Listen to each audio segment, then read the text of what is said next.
You're listening to the Business Club for Grown-Ups podcast with Jessica Fearnley.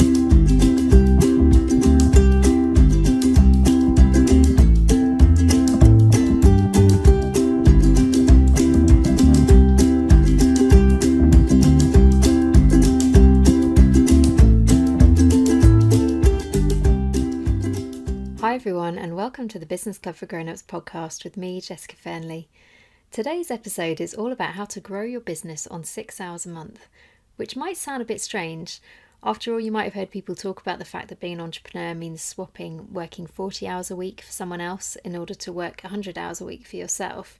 And we love to talk about the hustle online and almost boast about the number of hours that we're hustling on our businesses. But I have to say, I've really noticed something different about my own business. I've always worked part-time hours since I started my business 3.5 years ago, as my first son was small at the time and I was balancing everything around the days I had childcare for and the days I had him at home with me. But I was often really resourceful about finding more hours in the day to work on my business. That all changed for me in 2017 though, because last year in 2017 I actually scaled my business right down. And I expected to see a real drop in my income, and I was okay with that and I planned for it. But instead I had a consistent income every month that actually increased as the year went on. And by comparison, I made 10k more in 2017 than I did the previous year. Even though I was working a fraction of the hours, I probably went from working on average 30 hours a week in 2016 to just working 6 hours a month for the majority of the year in 2017. So what made me decide to scale back my business? That must sound like the wrong direction to take things in, because aren't we supposed to grow and move upwards instead of slow things right down? But I had a lot going on in my life outside of work at that time. So in 2017 I had my second baby, and I realised that I didn't want to take maternity leave a second time. There were a lot of reasons behind that, and if you're interested, I wrote an article for Thrive Global about it called Why I Chose Not to Take Maternity Leave, and I'll put the link for that in the show notes of this episode. So I wanted to treat it all as a big experiment and see what happened if I scaled my business down. I didn't want my business to be solely about passive income, because I know a lot of people talk about passive income as being a major goal that we should all aim for in our businesses, but that didn't feel like enough for me. I knew I wanted to stay active with my clients and keep helping them. And I think part of it was about retaining that part of my work that I really enjoy, because I'd experienced a real sense of loss when it came to my identity after my first son was born. I didn't really enjoy being on maternity leave all that much, and you can read more about it in the Thrive article I mentioned just now, because I think it's something that lots of women actually can relate to. So it was all a big experiment and I wasn't really sure what would happen. I suspected that I would make less money and feel like the business was basically dormant for a year. But what I actually experienced was a huge surprise and just totally amazing for me at the time, because I found that the impact of focusing on one core goal that year, which was promoting and delivering my mastermind program, just meant I was so focused in my business I wasn't distracted in the way that I realised I had been previously. It really had such an amazing impact on my business. And this was all against the backdrop of so many overwhelming things happening in 2016 and 2017 in my life outside work.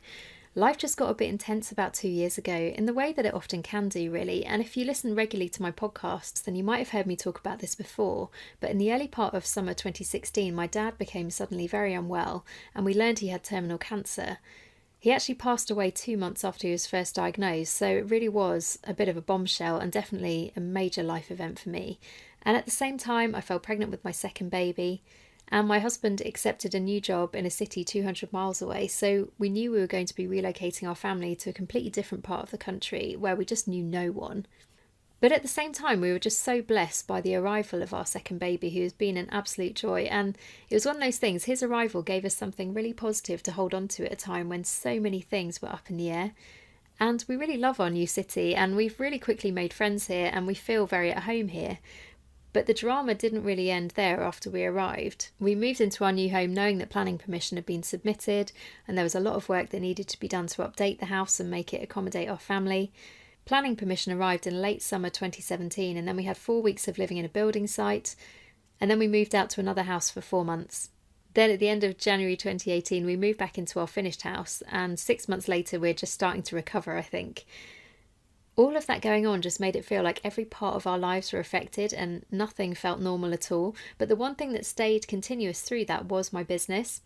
I didn't have a period where I decided not to do anything at all, but what I did was really slow things right down and have one core thing that I was focusing on, which was getting people into my mastermind and really focusing on delivering that program. And once I decided that, nothing else really looked the same. So often we can get caught up in quite a high intensity schedule in our businesses. And I was part of a Facebook conversation about this in a Facebook group last week, where someone was saying something that I found actually really relatable, that they'd set themselves a schedule, but it was pretty intense and they were just finding it really difficult to engage with their business in the way that they wanted to. And emotionally, it was coming at a really high price and just draining them. And I have to say, I do find that really relatable, because when I started my business, I was so enthusiastic about everything and I threw myself into everything 1,000%. And we can really do that sometimes when we're entrepreneurs. And it's that whole swapping 40 hours a week for 100 hours a week. Because when we're able to work when we choose, and we're in the situation where we could do something with friends or family, or we could have some downtime, often we equally just choose to throw ourselves back into our work and letting ourselves get sucked into a pattern of really intensive overworking and expecting so much from ourselves at the same time. Sometimes we can have this belief that if we just set up the perfect schedule, if we can just get the timings worked out during the day, then we'll end up working really productively all day, every day, even if that working day is 15 hours long. And it's really important to remember that you are not a machine, you are a person. So don't expect yourself to just sit there, eat a meal, sit for 2 hours and churn out this amazing content. Content creation is a hugely draining thing, and if you talk to anyone who's working at a high level in their business, who's been established for a good number of years, and they're at that point where money is coming into the business and they have a regular flow of clients and work, that isn't how most people approach their content creation. I think we can feel like we have to be everywhere online. We have to be popular on every social media channel there is.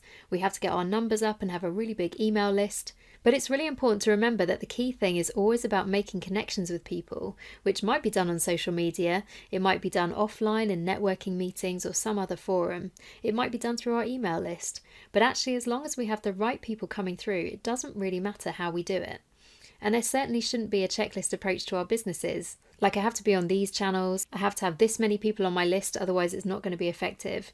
Because what that does, it just creates this pace of operating that we have to be in all the time at such a high level, so that we just continually feel like, oh gosh, I'm behind, I've got to do a Facebook Live today, I've got to send all these emails to my list, otherwise what? You have to finish that sentence yourself and just say, actually, if we're not putting out regular offers, if we're not selling to our email list, then there's actually no point having one. You don't get paid just by collecting numbers of people to sit on your social media channels, and you might impress other people, but actually that doesn't matter. It's very rarely something that will get you out of bed in the morning, and it shouldn't be your main motivation. The key thing for most entrepreneurs in terms of are they doing a good enough job is, are you getting paid? And are you getting paid enough? And it doesn't always have to be about this massive millionaire lifestyle. I've said before that that isn't really a massive motivator for me and my business. And I think it's always important to tap into our own definition of what success is in our businesses. Is it financial? And if so, what does that look like? Is it quality of life? Is it that we love the work that we're doing and we want to do more of it? I think you need to always know the key drivers for you in your business. And if it is money, that's not something to be ashamed of, but I think it's really important to always know in our own minds, what are we truly aiming for? Because if we let other people set the bar in terms of what we should be doing, we're always going to feel overwhelmed and like we're behind. And we're not going to enjoy the work that we're doing. If that's the case, then why bother? Actually, you may as well stay in your 9 to 5 if you're not going to enjoy the work you're doing as an entrepreneur, or start to exercise that freedom that you should be taking advantage of. The key phrase that you need to start using in your business, if that's you at the moment.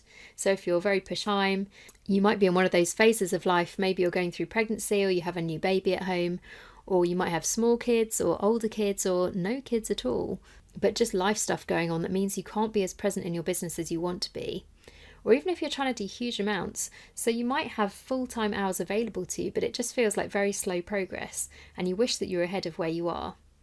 It's so easy to go through our businesses getting distracted and listening to some content on a particular topic and thinking, yes, I must do that, I must implement that in my business straight away.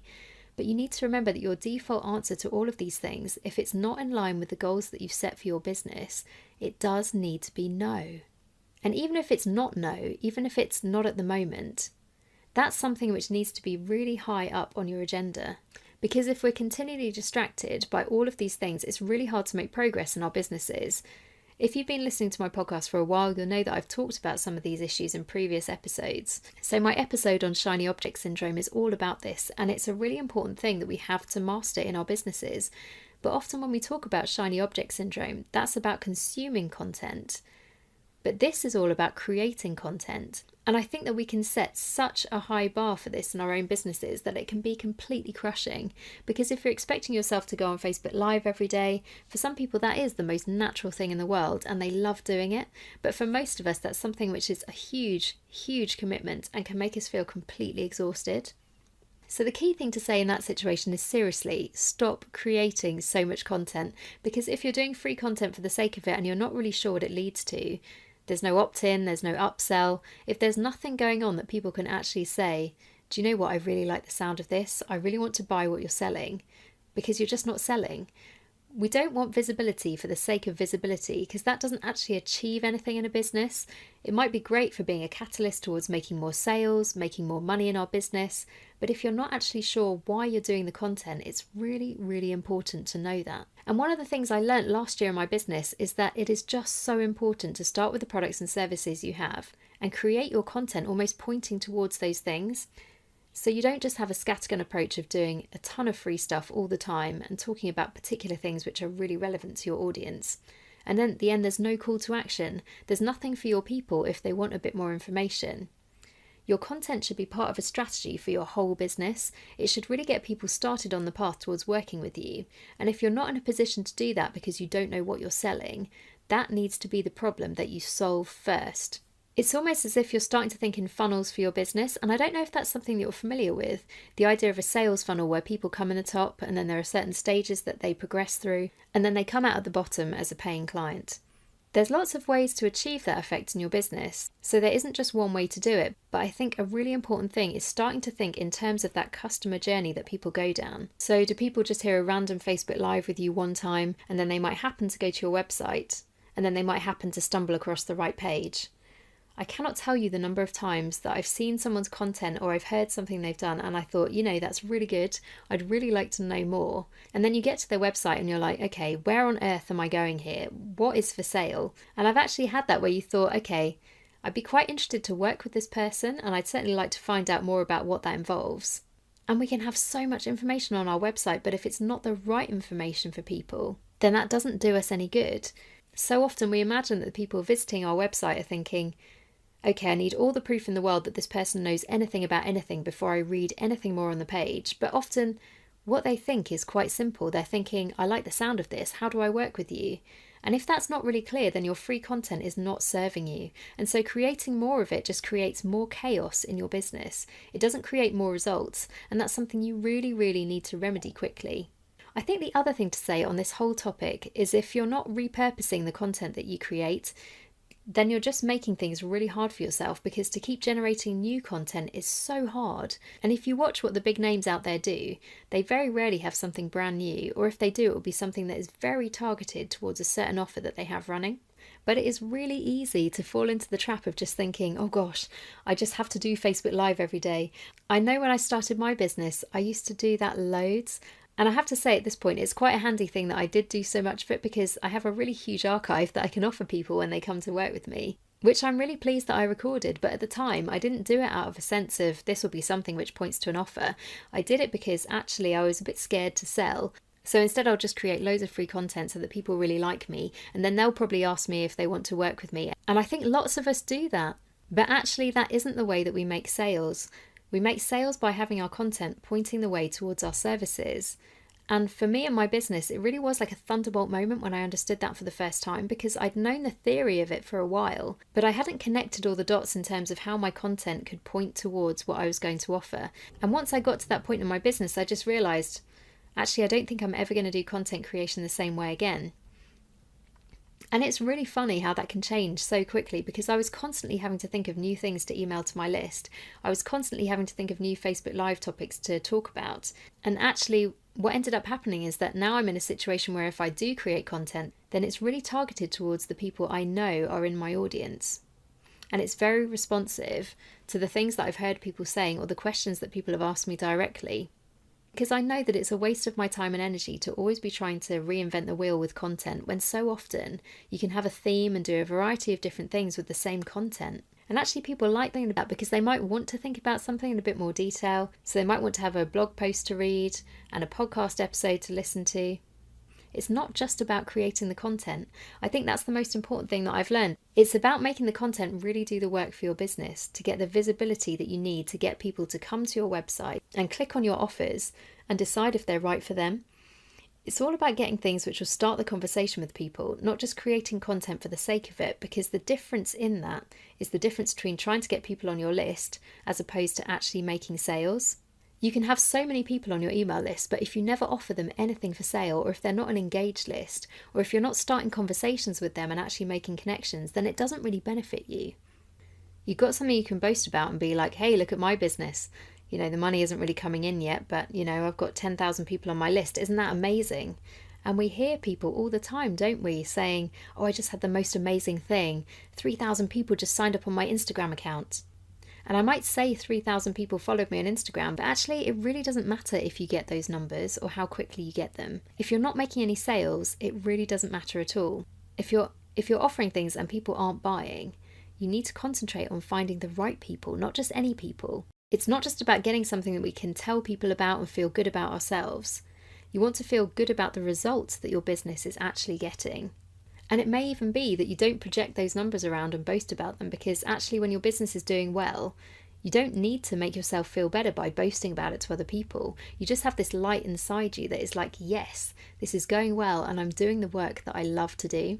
But I think the other thing is, just obviously, if you go a year where you work fewer hours, and last year I was really focused on doing my client coaching hours, and I was working with a very small number of clients, which is exactly what I'd wanted for that year, because I really didn't want to feel overstretched. And I knew that I needed a bit more capacity for life outside of work at a time when I had a very small baby and our house project was going on and all these other kinds of things. I just wanted things to feel really manageable.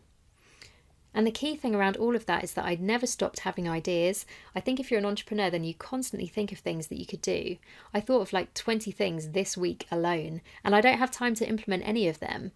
But at the moment, they're on my list for the future, and I think that's a really important thing, so we don't end up getting distracted all the time, because we can be so good at filling our time with what I like to call busy work, where, you know, we're really busy doing, you know, the colour scheme on our website or whatever it might happen to be. But that's not something which is generating revenue for our business. It's something which is filling our time, but it's not actually productive for our business. So you might get 90% finished with one idea, and then never launch it because you start doing something else instead, and we bounce from thing to thing without really ever stopping to finish it and properly put it out there. I used to be really good at that in my business, and I meet people all the time who are very good at it. But actually, if something is 90% finished, it's not finished, and it won't make you money unless you're brave enough to do it 100% and then get it out there in front of people. We can spend years in our businesses just chasing after one thing and another thing and another thing, and never really getting near the goals that we actually want to achieve because we're just a little bit scared to actually reach out and take them. So one of the other major lessons that I learned that year was actually it's okay to put stuff on my list for the future and not do it now. And in fact, that's actually better. It works so much better to focus on the one thing I've decided that I'm already going to do until I finish that one thing, rather than just have this feeling of like, okay, I've just invested a bit of time in this and now I've decided I actually want to change track and I want to do something else. If we're always getting to a point where we're not selling and we're changing track and we're changing our minds and our audience don't really know what to expect of us. And I don't know if you've ever felt that slight frustration of like, you're just waiting for someone to say, I've got a brilliant offer. I really want you to hear all about it. And it's similar to the thing with the website. We always assume when we put something out that people don't want to hear it. But what about the person who's like, I would love to work with them, but that offer they've just made, that probably isn't for people like me. Sometimes people just need to be asked to join something. And that can be such a huge thing, but if we're too scared to ever ask them, then we don't get the benefit of working with them. One of the other massive things that happened to me that year was that I saw what life would be like if I had no fear in my business, and I don't know if that's something that you can relate to. I'm not super comfortable with visibility, and that's been something that I've really had to learn how to be comfortable with in my business. And once you have the momentum going, it does get a lot easier, and that's definitely something that I found. But in the first few years of my business, I just hated the visibility stuff, and I was so terrified of being seen. But I found in that year, it was a really, really difficult time, losing my dad, going through pregnancy, knowing we had a big house move, saying goodbye to all of our friends and our family in the south of England and moving to the north. And I knew that emotionally I was just completely at capacity. But in a way that was so freeing, because I just did not have the energy to care about what might happen if things went wrong in my business. So I stopped second guessing myself, and I stopped holding myself back. And I stopped telling myself, you really can't do that, because who are you to do that? Instead, I just got out there and I learnt stuff and I did things. I put my prices up. I just didn't care. And it's not that I didn't care about my clients. I cared about them very much, but I just stopped listening to that negative committee inside my head. The one that always seems to be there being like, oh, you can't do that, or that's not going to work, or people won't pay that, because that can just be the biggest thing holding us back. And it's all mindset related. It's our subconscious holding us back, because there are good reasons that we do that to ourselves, aren't there? Because actually it's not nice to try something and fail. And sometimes we can have such a huge sense of fear over the fact that we might fail that it ever stops us from doing anything. And so much about being an entrepreneur, and I think this is definitely a lesson that I learned that year. You just have to be willing to jump in. You have to say, I don't feel ready and I don't feel great about this, but I know that this is an offer that I really want people to get on board with, and I know my audience need this. So I'm going to get out there and I'm going to give it my best shot. And something my husband often says to me actually is, you'll either succeed or you'll learn. And he's been so massively supportive of my business, even at the times when it seemed like it was the worst possible thing I could be doing with my time. But so often the things that we're really frightened of, they just aren't that scary when we come to face them. So if you do a launch and it's a complete flop, you just regroup, reevaluate, reformulate, and off you go again. And actually most things don't fail twice. If you learn lessons the first time, then you can do so much better the second time. But if you're never willing to let yourself make those mistakes at all, then you don't move forward in the way that you need to. For me, that was such a benefit of slowing my business right down and just going for 6 hours a month. And I was saying to someone just this week, I had broken links on most of my social media accounts for that year.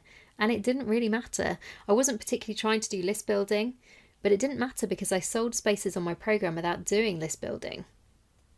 All of these things can be really good things, but if we do them because we're trying to hide behind them, if you just think, if I get people onto my list, then I probably won't have to do something scary like start a podcast or get myself really visible. But actually that doesn't take us forward in our business, so it's ultimately frustrating. And I wish that I could do my business now without fear, because now that life has settled down a bit, some of the fear has come back, and things that I did without thinking a year ago feel quite a lot harder. But because I've had that experience of just learning what it feels like to run my business without that major fear holding me back from doing anything in the way that I think it probably was before, I think part of me knows that things won't ever be as bad as I think they will.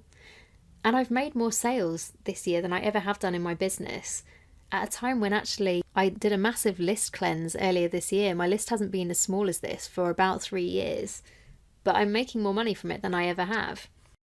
So if you're listening to this and you're really relating to that whole feeling of being totally overwhelmed with your business and thinking, how do I push through this? How do I get past this? I feel like there are just so many things I should be doing, and I don't know why I'm not doing them, because they're strategic and I really want to do them, but I'm just so tired. I really want to encourage you that there really is another way to do things. The whole point of being an entrepreneur is that you build your own business and you build it around your strengths, and you find people who can help you with your development areas, because we all have them. No one is perfect at everything. The key thing is really finding the people who can help you in your business. And I think you can always tell when someone is doing something in their business that they don't really feel aligned with, and that they just feel really out of their comfort zone with. And that feeling of, oh, I just wish I didn't have to do this. I'd be so much happier if I didn't have to do it. Because it's good to push ourselves out of our comfort zone. And if we never do that, then it will be really hard to make progress in our businesses in the way that we need to. But at the same time, if you're constantly doing things that just somewhere inside of you, there's a little voice screaming, no, I just really don't want to do this, I think it shows. And we don't have to just tick all those boxes. We can do all of the list building and all of the visibility and all of the Facebook Live and all those kinds of things. But people can just tell that it's not coming from a place of authenticity. When you find the things that you really love to do and the things that really light you up, and find a way to communicate with your audience in a way which feels authentic to you and really works for them, when you can combine that with a strategy for your content which really points towards your goals, instead of just being a really fast-paced new topic every day, but with no calls to action, no upsells, no anything, When you master how to do that, it causes a big shift in your business. And I have to add to that, I think one of the biggest lessons I've learned in my business is that actually being myself is the most straightforward way to do it well. It's the most effective thing. And it took me a long time to figure that out. And I'm guessing it probably sounds quite stupid. And with some of these things you say them, you're like, I can't believe that's even my learning point, because everyone knows, be yourself. But it took me a long time to have that acceptance and say, do you know what? I'm not a super extrovert. I don't love being on camera. I don't love the sound of my own voice. And yet I was able to really enjoy doing Facebook Live. I've really loved doing my podcast. I've really enjoyed getting into that this year, and it's something that I'm really glad that I found. But for all of us, there are ways of communicating which will suit us, even if we don't want to do all of the things we see everyone else doing. Your job in your business is not to be like everyone else. It's to be unique. It's to find those things which only you excel at and really tap into those things. Because actually it's when we dare to let people see our true selves that little bit more, that those connections are really made. That's the thing which is really effective in your business, and that's when it happens. And that's how you can grow a business on 6 hours a month if you're doing the right things, because that has such a huge impact. And it's these big impact activities which really start to change the way that we work and change the way that we feel about our work. It has such a huge impact for the long term. So I feel like as a topic, we've barely scratched the surface on this. And if you're listening to this and just thinking, yes, I love this and I would really love to hear more, I have a free downloadable PDF called How to Have Your Most Productive Day, which is a workbook aimed at entrepreneurs and really helps you pinpoint the things standing in your way when it comes to productivity. So I'll put the link to that in the show notes. And also I'd love to tell you a little bit about my membership program, the Business Club for Grown-Ups. It's a monthly membership group for inspiring female entrepreneurs. And it's a place where you can come on the internet to really learn the things that you need to know to build your business. We have monthly expert content either from me or from one of my amazing experts. I don't know about you, but I felt for such a long time like everything that I read online was just going to be the perfect solution for the problems that I had. But then you start reading and it can just feel like it's the same old stuff repackaged and regurgitated. And so my mission with the Business Club for Grown-Ups is to make the content that we have as far away from that as possible. It's the stuff that you really need to know about. I've learnt so much in the last few years doing my business, and so I'm all about sharing the things that you really need to be doing, as opposed to the things that everyone says you should be doing. To me, the difference between those two things is just so important. And so we don't do fluff and we don't do nonsense in the Business Club for Grown-Ups. But the other thing about it is it's just a wonderful community to be a part of, because it's a place where you can come and talk about your business. You can ask questions, you can get to know the other members, you can do networking, you might even pick up a few new clients in the group, because it's a safe space where everyone is invested to be there. So it's not like some huge free Facebook group where people just give each other terrible advice. It's a place where everyone can come and just talk about their own businesses and genuinely make business friendships and build connections that are profitable for the long term. If you'd like to find out more about how to join the Business Club for Grown-Ups, you can visit thebusinessclubforgrownups.com. We have a waiting list at the moment, but the doors will be reopening later in the autumn if you want to join. Last month we had some fantastic content in there on productivity and time management, and it's all geared around helping people to make the most of their business, to make the most of the hours they have available, and really do the things which will make the highest impact on their business. So if you found this episode helpful, please give us a review on iTunes, and don't forget to share it on your social media channels too. Thanks so much for listening today, and I'll see you next time. You've been listening to the Business Club for Grown-Ups podcast with Jessica Fearnley. To find out more, visit thebusinessclubforgrownups.com.